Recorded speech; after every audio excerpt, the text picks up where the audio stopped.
Nung nakaraan, nakafocus tayo sa psychosexual theory. Ngayon naman, ibibigay ko sa inyo yung 5 stages o 5 yugto ng psychosexual theory. Magsisimula tayo sa una, O, oral stage.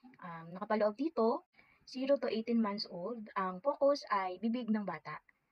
Ang pinagkukunan niya ng kasiyahan ay pagmuya, pagsuso, pagkagat, at iba pang gawain gamit ang kanyang bibig. Ang pinaka-conflict sa stage na to ay yung bigla ang pagkahiwalay niya sa or maagang pagkahiwalay niya sa pagbe-breastfeed sa kanyang ina.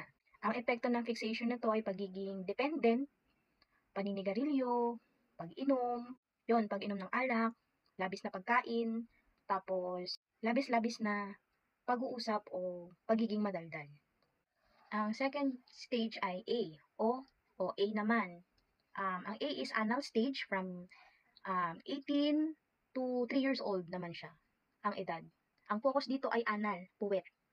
So, ang pinagkukunan niya ng kasiyahan dito ay yung paglabas ng kanyang bowel o pagpipigil ng kanyang bowel. So, ang conflict dito ay pagtuturo ng tamang lugar kung saan dudumi ang isang bata. So, ang epekto nito o fixation dito ay ang isang bata ay magiging anal retentive. Again, na kung saan ito yung labis-labis na pagkamaayos, OC, masinop o matigas ang ulo. Pag gusto niya maayos, maayos. Huwag mo siya pipigilan. Pwede din na, siya, anal expulsive. Yon. Na kung saan siya naman magulo, pabaya, mapanira. Hindi siya organized. Okay, tapos na tayo sa oral and anal stage. Ngayon naman nasa phallic stage na tayo. Pangatlo. Okay, phallic stage. Sa stage na to, meron ng idea ang mga bata sa kanilang mga gender. Meron na silang sensation. Meron na sila ditong matinding damdamin sa kanilang mga magulang. Ang matinding damdamin ng isang batang lalaki sa kanyang nanay ay tinatawag na Oedipus complex, na kung saan grabe ang kanyang pagkainggit sa kanyang tatay. Nagsiselo siya.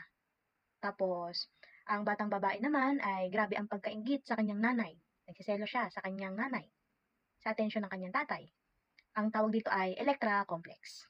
Ang fixation dito ay maaring ang kanyang problema sa gender identity, kung ano yung pwede siyang magkaroon ng posibleng problem sa relationship.